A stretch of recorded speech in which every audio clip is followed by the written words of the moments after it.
अवैध खनन मामले में आर्किटेक्ट विनोद सिंह से आज ईडी पूछताछ के लिए बुलाई थी, जहां लेकिन विनोद अब तक नहीं पहुंचे हैं। ईडी ने 6 जनवरी को समन जारी करते हुए विनोद सिंह को आज ईडी के क्षेत्रीय कार्यालय में पूछताछ के लिए हाजिर होने को कहा था।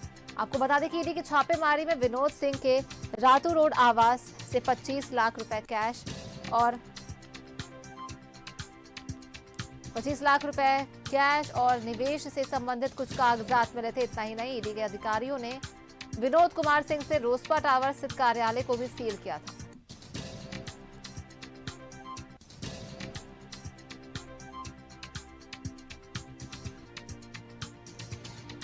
ईडी के सामने नहीं पहुंचे आर्किटेक्ट विनोद सिंह, कल पिंटू से पूछताछ।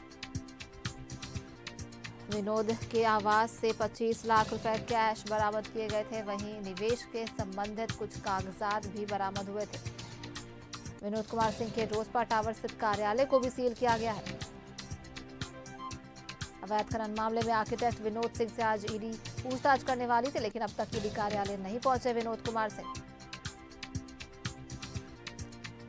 6 जनवरी को ईडी ने समन जारी कर पूछताछ के लिए आज की तारीख दी थी और आज बुलाया गया था, लेकिन विनोद कुमार सिंह अभी तक ईडी कार्यालय नहीं पहुंचे हैं।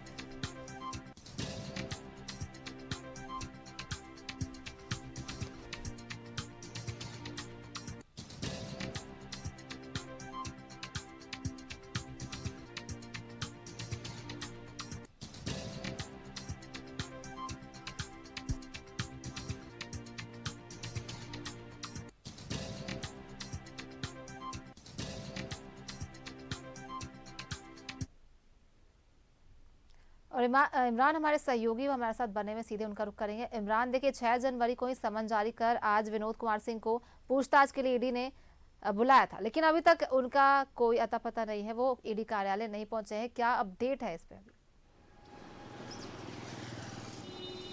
देखिए, बिल्कुल जिस तरह से इस पूरे मामले को अगर हम देखें तो अवैध खनन से जुड़े मामले को लेकर के 3 जनवरी को जिस तरह से ईडी ने ताबड़तोड़ तरीके से छापेमारी की थी, तकरीबन 12 ठिकानों पर छापेमारी की गई थी, जिसमें प्रमुख नाम जो है विनोद कुमार, अभिषेक प्रसाद पिंटू, साहिबगंज डीसी रामनिवास यादव सहित डीएसपी शामिल थे। तो ऐसे में इन तमाम ठिकानों पर जब ईडी की टीम पहुंची थी, उसके बाद कई दस्तावेज और कई तरह की चीजें जब्त किए गए थे, नगद पैसे जब्त किए गए थे। इसी के आधार पर जो है विनोद कुमार को पूछताछ के लिए आज की तारीख में सम्मन भेजा गया था। सम्मन के जरिए जिस तरह से लगातार पूछताछ करने की कोशिश की जा रही थी, लेकिन अब तक दोपहर के 2 बजे के बाद तक जो है जो विनोद कुमार है वो ईडी दफ्तर अगर नहीं पहुंच रहे हैं, तो कहीं ना कहीं इस पूरे मामले को लेकर के साफ समझ में आता है कि कहीं ना कहीं आने वाले दिनों में एक बार फिर से ईडी की तरफ से जो है सम्मन भेज करके विनोद कुमार से पूछताछ किया जा सकता है। हालांकि ईडी के अधिकारी सुबह से ही अपने कार्यालय में लगातार पहुंच रहे थे। कई लोग इस जगह पे पहुंचे, कई अधिकारी पहुंचे, लेकिन सभी तो अपने समय पर पहुंच गए, लेकिन विनोद कुमार जो है जिनको सम्मन दिया गया था, उस सम्मन के जरिए जो पूछताछ की जा रही थी, उन पूछताछ के लिए विनोद कुमार जो है वो ईडी दफ्तर नहीं पहुंचे। हालांकि उस दौरान जो है तमाम जो ईडी के अफसर थे, चाहे वो बड़े लेवल के हो या फिर ऑफिस के हैं, तमाम जो लोग हैं अपने निर्धारित समय पर ईडी के इस दफ्तर पे पहुंचे, लेकिन दूसरे जो जिनका इंतजार किया जा रहा था वो यहाँ पे नहीं पहुंचे। तो ऐसे में आने वाले दिनों में ये देखना होगा कि विनोद कुमार को लेकर के ईडी किस तरह की कार्रवाई करते हैं, क्योंकि जो जानकारी मिल रही है कि आने वाले दिनों में ईडी जो है कोई बड़ी कार्रवाई कर सकती है। तो ऐसे में इस पूरे मामले में एक बार फिर से विनोद कुमार के ऊपर जो है सम्मन जारी किया जा सकता है और सम्मन के जरिए पूछताछ के लिए बुलाया जा सकता है। हालांकि दूसरी तरफ ये भी है कि आज 15 तारीख है, 15 जनवरी, ऐसे में 16 को अभिषेक प्रसाद पिंटू को भी पूछताछ के लिए बुलाया गया है, जो कि राज्य में सीएम के जो प्रेस सलाहकार के रूप में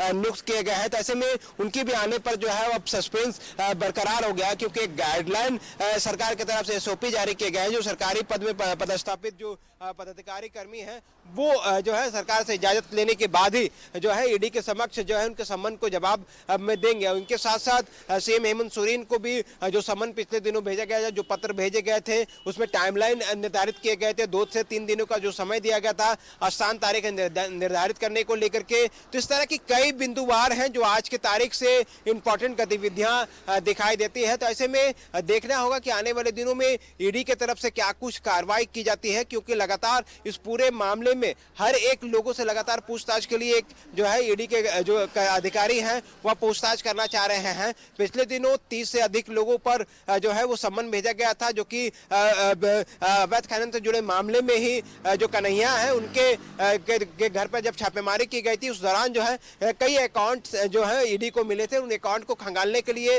उन तमाम लोगों से पूछताछ के लिए भी बुलाया गया है, जिनके पूछताछ का सिलसिला जो है वो 17 जनवरी से शुरू होगा। लेकिन जिस तरह से अब तक जो इंतजार की घड़ियां हैं वो लगातार इंतजार ईडी के अधिकारी कर रहे हैं, लेकिन जो पूछताछ के लिए जो सम्मन ईडी की तरफ से जारी किया जा रहा है, एक दो सम्मन को अगर छोड़ दिया जाए तो मैक्सिमम सम्मन में अधिकारी हो या फिर लोग हो वो ईडी के समक्ष उपस्थित नहीं हो रहे हैं। तो ऐसे में यह माना जा रहा है कि बहुत जल्द ईडी इस पूरे मामले को लेकर के एक तरफ जहां कानूनी प्रक्रिया के तहत कोर्ट तक इस पूरे मामले को ले जाया जाएगा, वहीं ईडी की तरफ से पूरे मामले पर जो है वो कार्रवाई भी की जा सकती है और बड़ी कार्रवाई देखने को मिल सकती है। फिलहाल सम्मन के जरिए पूछताछ के लिए कई लोगों को बुलाया गया था, रामनिवास यादव को भी बुलाया गया था, वो भी ईडी के दफ्तर नहीं पहुंचे हैं। आज की तारीख में 15 नवंबर को जो है ईडी दफ्तर में विनोद कुमार को पूछताछ के लिए बुलाया गया था, वो भी ईडी दफ्तर नहीं पहुंचे हैं। तो ऐसे में अवैध खनन से लेकर हर एक पहलू की जांच को लेकर के जो ईडी के अधिकारी हैं पूछताछ करना तो चाह रहे हैं, अपनी जांच की गति को एक दिशा देने की कोशिश की जा रही है, लेकिन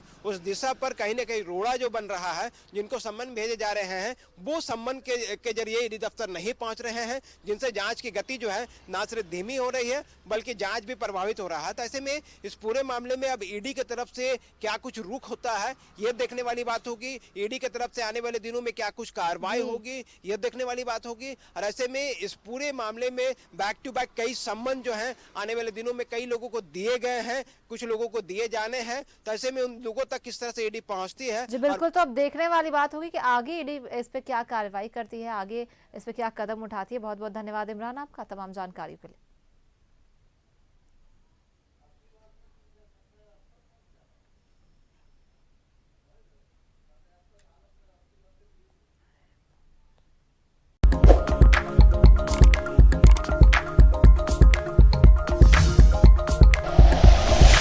like and share videos, subscribe करें हमारा चैनल और प्रेस करें बेल आइकॉन। न्यूज़ 11 भारत, सच है तो दिखेगा।